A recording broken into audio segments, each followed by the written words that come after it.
नमस्कार, रामकृष्ण हरी. स्वागत आहे चॅनलमध्ये. बऱ्याच जणांना बद्धकोष्ठता म्हणजे कॉन्स्टिपेशनचा त्रास असते. त्यामध्ये काय होते की टॉयलेटला साफ न होणं किंवा टॉयलेटला गेल्यानंतर अडचणी येणं एक त्रासदायक विकार आहे, जो की चुकीच्या जीवनशैलीमुळे झालेला आहे. आहार चुकीचा घेणं, चुकीच्या पद्धतीने औषधं घेणं, काही औषधांमुळे सुद्धा बद्धकोष्ठतेचा त्रास होतोय. तर बद्धकोष्ठतेची लक्षण काय आहेत की दररोज आपण टॉयलेटला जायला पाहिजे, तर दररोज टॉयलेटला गेल्यानंतर पोट साफ न होणं किंवा आठवड्यात 3 वेळा किंवा त्यापेक्षाही कमी वेळा पोट साफ होणं, टॉयलेटला गेल्यानंतर मल कडक होणे, तुकड्यांप्रमाणे येणं, हा एक बद्धकोष्ठतेचं लक्षण आहे. जोर लावा लागणं, अपूर्ण शौचाची भावना होणं, पोट फुगणं, गॅसेस होणं, ही बद्धकोष्ठतेची लक्षण आहेत. मग याची कारणं काय आहेत? जो आपण आहार त्यामध्ये फायबरची कमतरता असेल तर आपल्याला बद्धकोष्ठतेचा त्रास होतो. काही जणांना पाणी कमी पिण्याची सवय असते. पाणी हे वजनानुसार प्यायचं असतं. पाण्याचं प्रमाण कमी झालं, पाणी जेवढं लागतं तेवढं नाही पिलं तर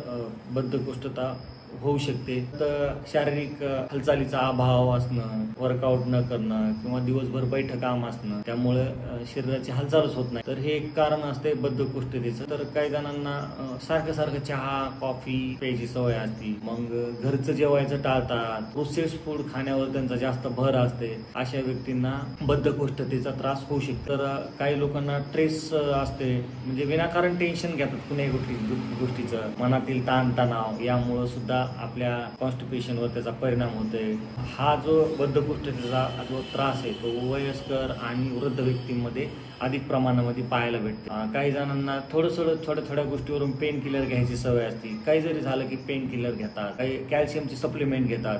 मग ह्यामुळे काय होतंय की आपल्याला कॉन्स्टिपेशनचा त्रास व्हायला सुरुवात होते. बद्धकोष्ठता कोणाला होऊ शकते? ज्यांना थायरॉइडचा प्रॉब्लेम आहे किंवा डायजेशन रिलेटेड भरपूर समस्या आहेत अशांना तर हा बद्धकोष्ठतेचा त्रास होतो. तर मग ह्याच्यावर आपण उपाय वेळीच करायला पाहिजे, नाहीतर मग आपल्याला भरपूर साऱ्या चॅलेंजला फेस करावं लागतंय. तर मग दिवसभरातून 8 ते 10 ग्लास आपण पाणी प्यायला पाहिजे. कमीत कमी रोज 3 ते 5 किलोमीटर आपण रोज चालायला पाहिजे किंवा हलका व्यायाम करायला पाहिजे, कार्डिओ वर्कआउट करायला पाहिजे. तुम्हाला जर घरी बसूनच व्यायाम करायचा असेल तर झूमवर वर्कआउटची लिंक बी भेटून जाईल. त्याच्यानंतर फायबरचं इंटेक जास्त वाढवावं लागेल.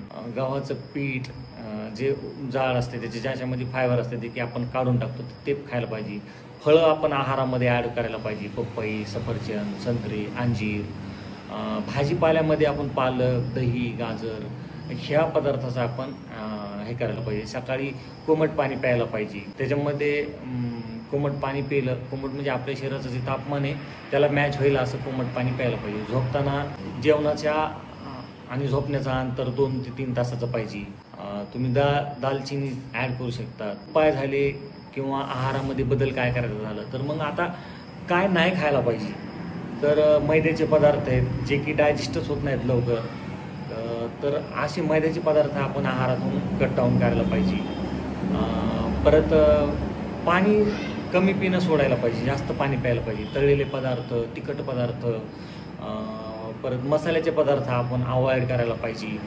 ज्याच्यामध्ये जास्त साखर आहे असे पदार्थ, प्रोसेस फूडमध्ये जास्त शुगरशिवाय होत नाहीत, कारण ते टिकवण्यासाठी शुगर प्रोसेस फूडला आवश्यक असते, तर असले पदार्थ खाणं टाळायला पाहिजे.